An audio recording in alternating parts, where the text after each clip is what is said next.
This week, Modern Warfare 2 Season 6 kicks off, and with it comes a strange rollout of content, honestly. It seems like multiplayer and such are getting the focus for the first few weeks, then mid-season sounds almost exclusively like haunting updates for Warzone, but either way, we broke down most of that already when it was revealed this past Thursday. One thing that we didn't quite get around to expanding upon was the new Modern Warfare 2 Season 6 weapons. Today we're going to break these down a bit further and examine what you need to know about these upcoming weapons, and if you should be on the lookout for perhaps any surprise introductions into the weapon pool come mid-season. As we go along, drop your thoughts down below. If you enjoy the video, do me a favor and drop a like on it. And if you're new to the channel, consider subscribing to stay up to date with all things Modern Warfare 2 Season 6, Modern Warfare 3 and that multiplayer reveal and beta upcoming, as well as a few other wildcard things like X-Defiant here later on at some point. If you're interested in any of that, I'd love to have you in the community. Finally, check out my friends over at Gamer Advantage for the best blue light glasses on the market, where code ESPRESSO can get you 10% off your entire order, but more on that a little later. For now, let's jump into Modern Warfare 2's Season 6 weaponry. So right up front, we'll have 3 weapons coming at launch, and right now detailed 1 at mid-season. Maybe an asterisk on that, but we'll get to that in a second.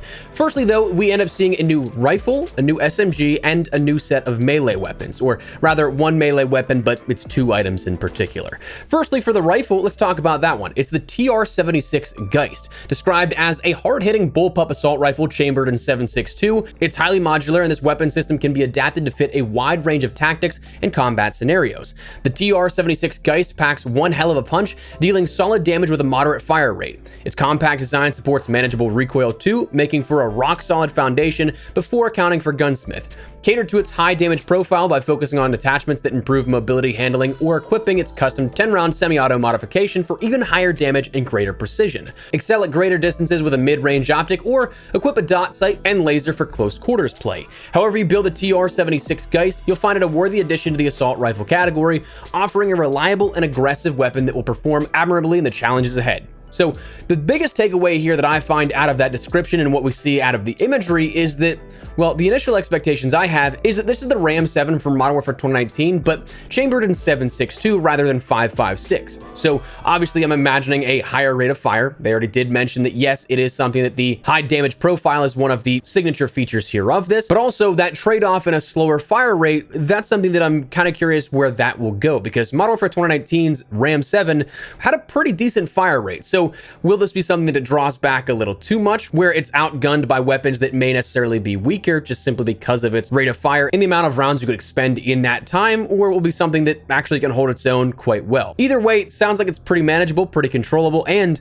also could be something that may be a decent sniper support weapon if it does have that high damage and can be kitted out for close quarters play. Looking forward to that one. I'm a big rifle main here within Call of Duty, so that's going to be one that might be on my radar here. The ISO 9mm, though, is another ISO platform weapon, it seems like, where it's described as sweep the battlefield clean with the high fire rate, maneuverability, and exceptional steadiness of this 9mm SMG. Keep the darkness at bay with the Spitfire SMG, the latest addition to the ISO platform. This weapon favors speed over long-range lethality, so do what it takes to get up close and on target fast. Throw on a 50-round drum for sustained firepower, and pair it with the laser and grip that improve hip-fire accuracy. If you prefer snappy precision, boost its aim down sight speed and equip a dot sight. With a weapon that handles this well, you've got options, as long as you can keep it close. Operators seeking a rapid-fire SMG to spray down enemies should look no further than the ISO 9mm. So this one, not going to be your sniper support weapon by any means. This, it seems more so kind of like one of those, in previous designations at least, not saying in recent years, but like the Scorpion Evo or something. Something that is very manageable for close quarters play. You can absolutely clean house with it, but it's not going to be something that favors even medium range, let alone long range. And then finally here, the last weapon for launch of Season 6 is the dual commas. This is something described as cut down your enemies with each swing of these curved and deadly blades. Shave your enemies down to size with dual wield commas. These sickle-shaped bladed weapons slice through enemies with their viciously sharp curved blades, making them a perfect instrument for close quarters mayhem. Equip them and reap the rewards of their deadly precision. So I'm assuming that since this is a dual weapon, it's going to take 2 hits, which is still very quickly here with this, but it will be something to play around for those melee players. And as we've seen with all these different weapons, of course, they are in the battle pass, and while I don't really like to give too much attention to it, these will be also part of Black cell. So if it's anything like the last 2 seasons, you will have the ability to get a blueprint for both the TR-76 Geist and the ISO 9mm immediately in those adjacent tiers to where you start if you do pick up Black Cell. But again, that's entirely up for you to decide if it's worth it or not. Just simply mentioning how it will probably work again this season. Now, come mid-season, that being the 17th of October, as detailed by the sort of roadmap to launch for Modern Warfare 3 shared with Season 6, we didn't get an actual roadmap for Season 6 itself, but instead, from Season 6's launch to Modern Warfare 3 was what was detailed. At mid-season on the 17th, we're going to see yet another crossover, but this time in terms of melee weapon. We already see a handful of different crossovers this season. Things like Spawn, things like Evil Dead and Ash Williams, Alucard and Helsing, and a bunch of other stuff here. We also see a new chainsaw weapon that is the Doom Chainsaw. Mentioned as a chainsaw that tore through hell, with a weapon that's brutally effective against cacodemons across the Martian moons of Phobos and Deimos. It's time to find some meat as Doom's eponymous melee weapon arrives in Call of Duty.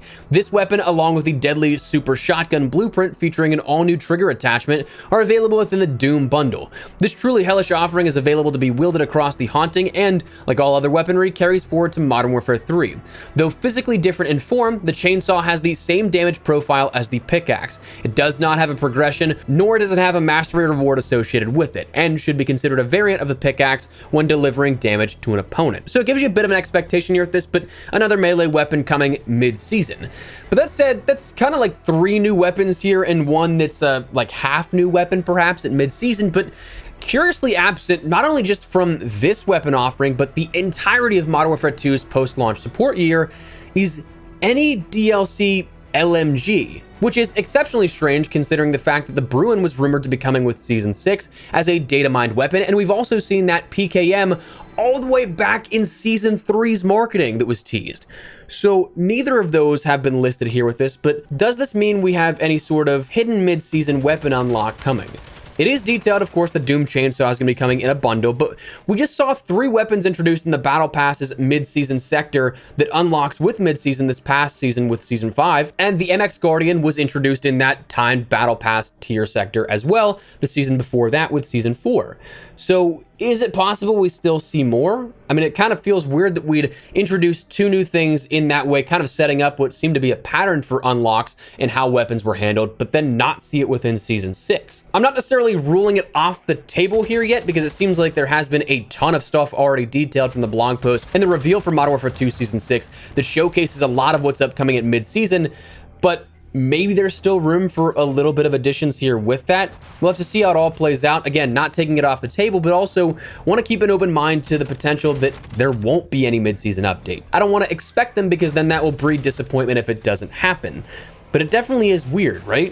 Like, I can't be the only one that thinks that. But as it stands right now, that is the 3 weapons we'll get at launch, 1 at mid-season, and maybe a question mark here for mid-season as well. So that's what we're gonna call it. Before we wrap everything up, make sure to check out my friends over at Gamer Advantage for 10% off your entire order of what I think are the best blue light glasses on the market. I've used their frames for about 2 years now at this point and have been incredibly happy with every single pair. Honestly, I still use some of the originals they sent me, so they definitely keep up with time.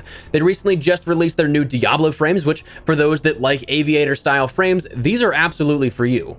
I can't do nearly enough justice for the studies, the in-depth details that provide, the information, all that stuff is linked down below, but what I can tell you is that, again, in my 2 years of working with their product, I'll say they're the most comfortable, lightweight, and durable of any frames and glasses that I've used before, and they absolutely have helped my daily productivity. If you guys want to learn more, honestly, I encourage even just that. Go check out even the details of what they're offering, but if you want to pick something up for yourself, code Espresso can get you 10% off your entire order, so link in the description below if you're at all interested.